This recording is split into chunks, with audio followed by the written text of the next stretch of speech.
They changed my face. But truth survives every century.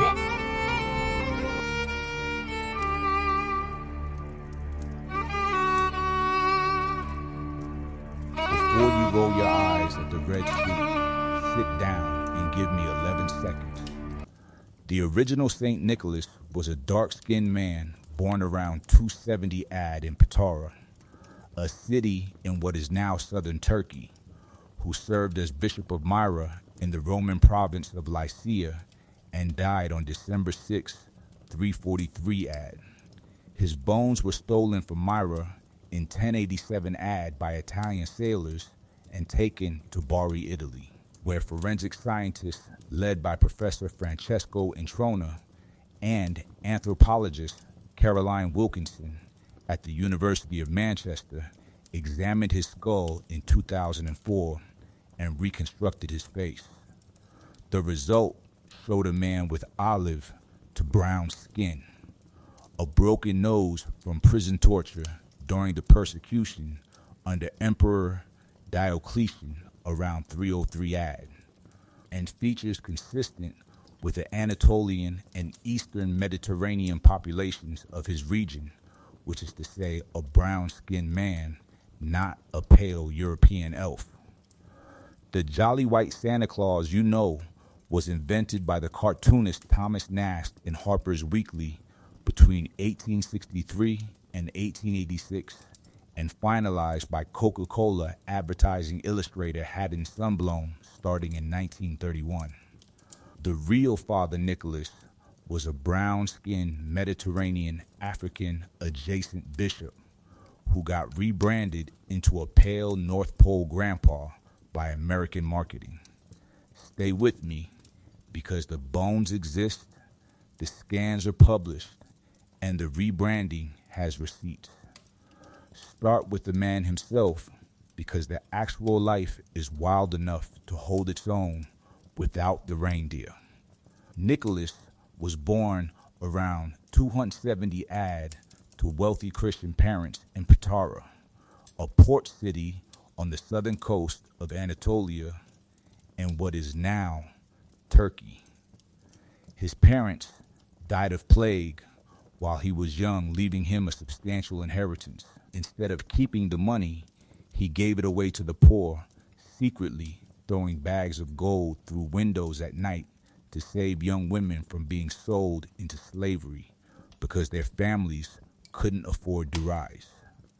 That story, recorded by early Christian biographers including Michael the Archimandrite in the 9th century, is the original seed of the Santa gift giving tradition. The man was throwing gold through windows to rescue girls from human trafficking. That is the historical core. Everything that came after, the chimney, the reindeer, the workshop, the elves, was added over 1,500 years of folklore and marketing. Now, walk into the persecution, because this is where the broken nose enters the story. In 303 AD, Roman Emperor Diocletian launched the Great Persecution, the largest and most systematic attempt to wipe out Christianity in the empire's history. Churches were demolished, scriptures were burned, Christian clergy were arrested, tortured, and executed across the Mediterranean world.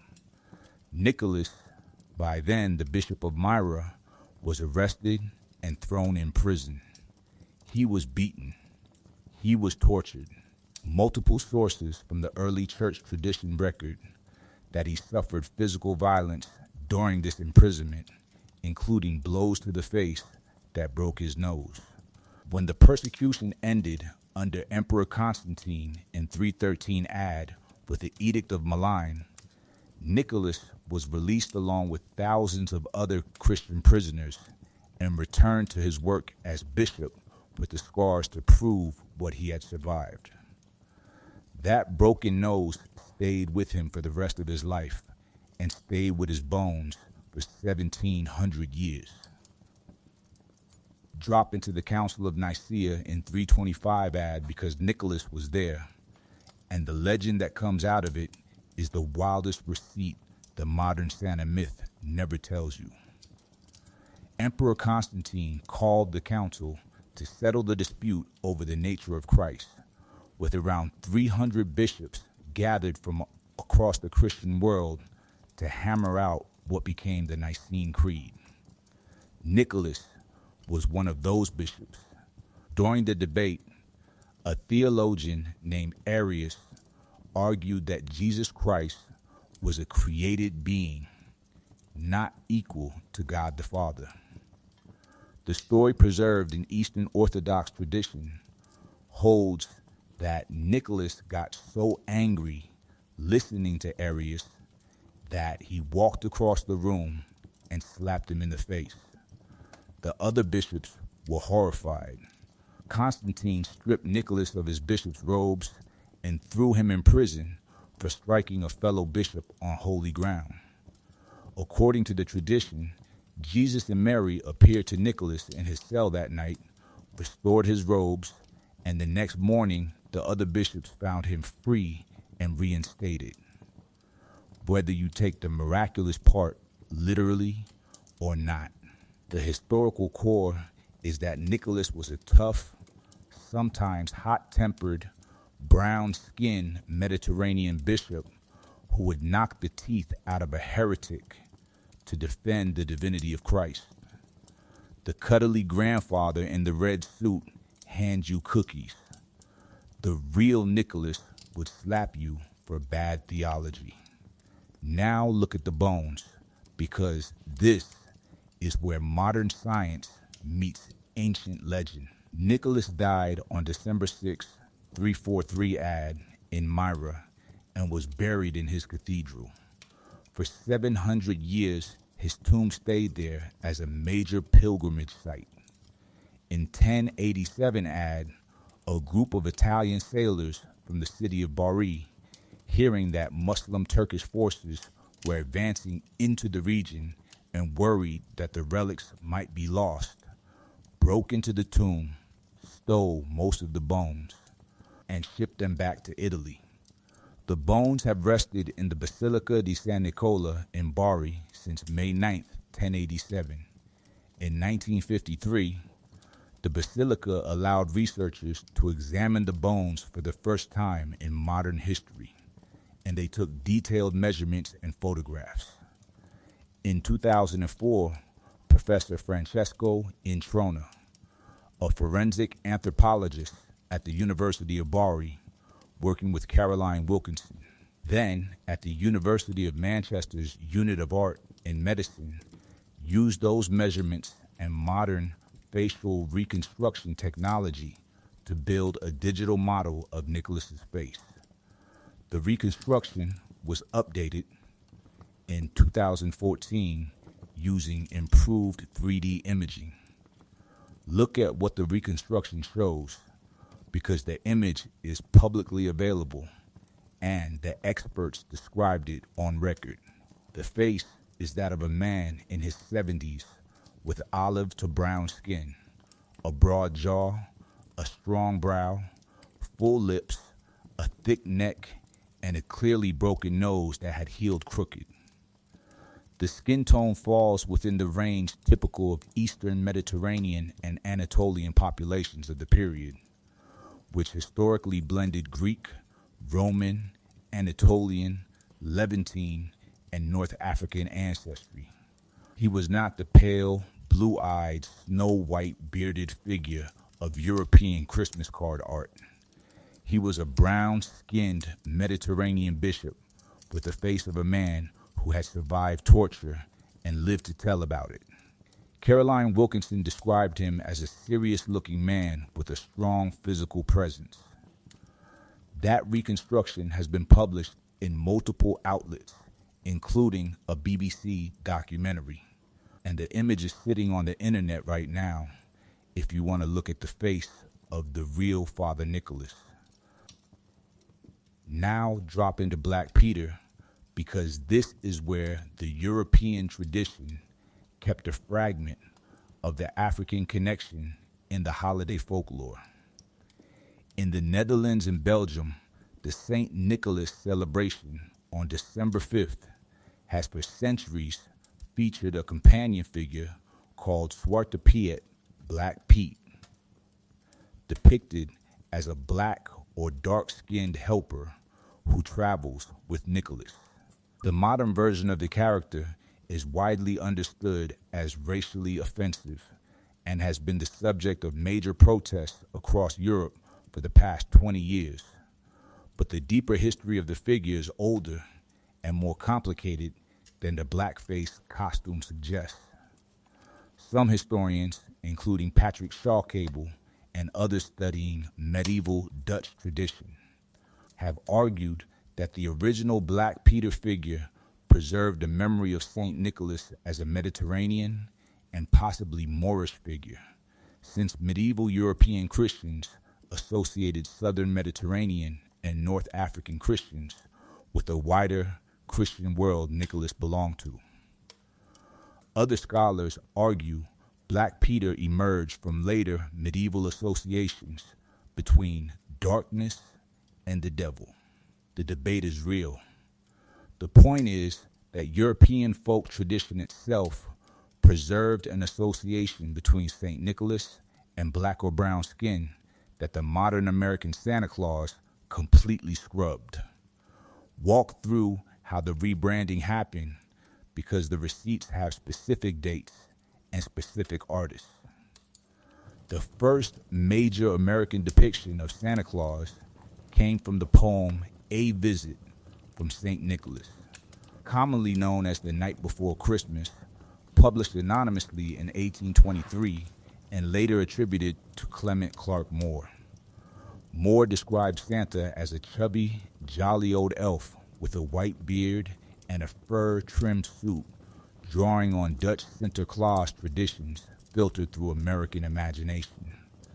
The visual look got cemented by Thomas Nast, a German-born American political cartoonist working for Harper's Weekly, who drew dozens of Santa Claus illustrations between 1863 and 1886. Nast invented the North Pole Workshop, the elves, the naughty and nice list, and the red suit with white fur trim. He drew Santa as a pale, plump European man because that's what his American audience wanted to see.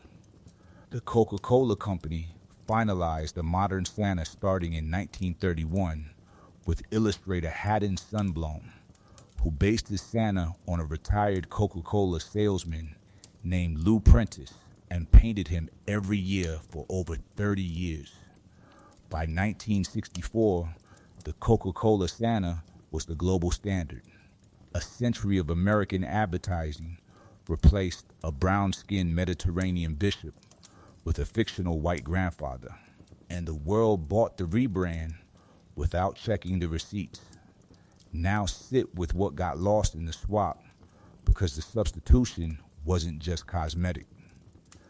The original Saint Nicholas was a Christian bishop celebrated for radical charity, fierce theological conviction, defense of the poor and the trafficked, and a willingness to suffer torture rather than renounce his faith.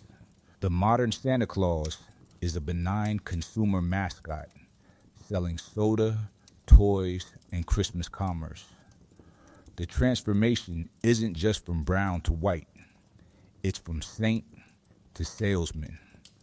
From a man who threw gold through windows to save girls from slavery to a man who hands out Hot Wheels for being well behaved.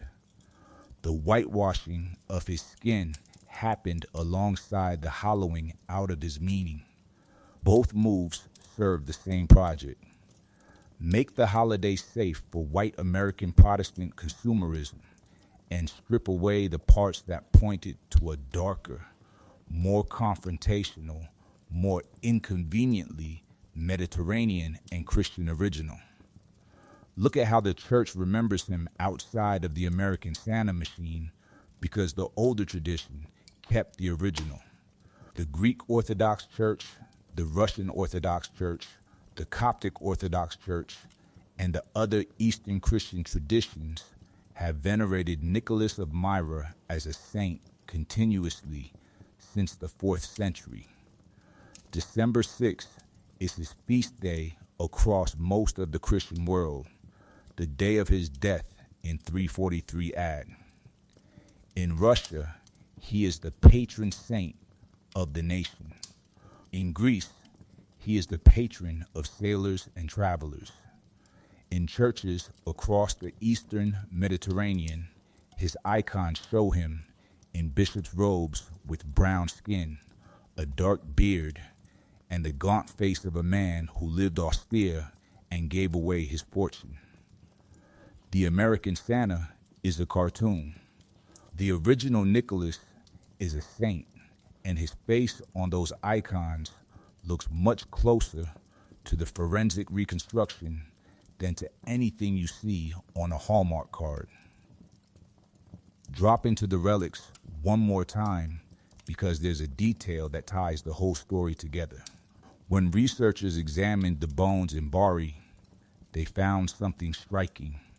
The bones produced manna, a clear liquid that has been collected from the tomb every May 9th in a ceremony that has been performed continuously since at least the 12th century.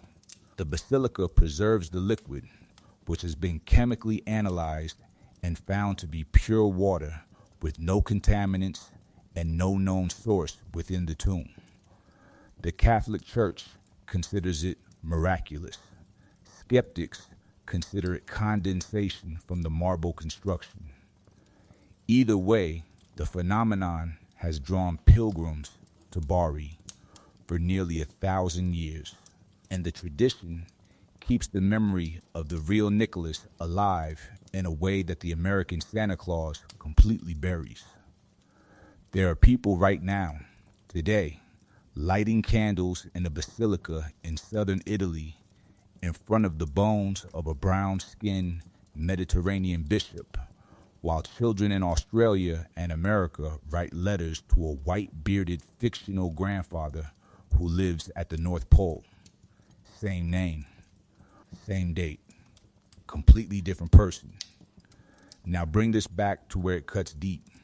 The whitewashing of Saint Nicholas is part of the larger pattern of whitewashing every important figure in the Christian tradition. Jesus painted pale. Mary painted pale.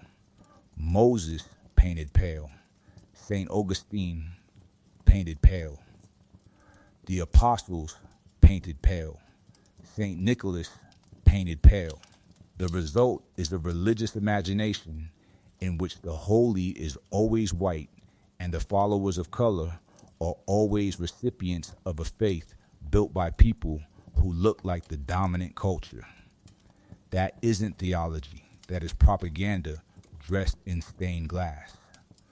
The original Saint Nicholas was a brown-skinned Mediterranean bishop, and recovering his face on his real bones is part of recovering the truth about who built Christianity and where it actually came from. Every December 6th, his feast day comes and goes without most American Christians knowing it exists.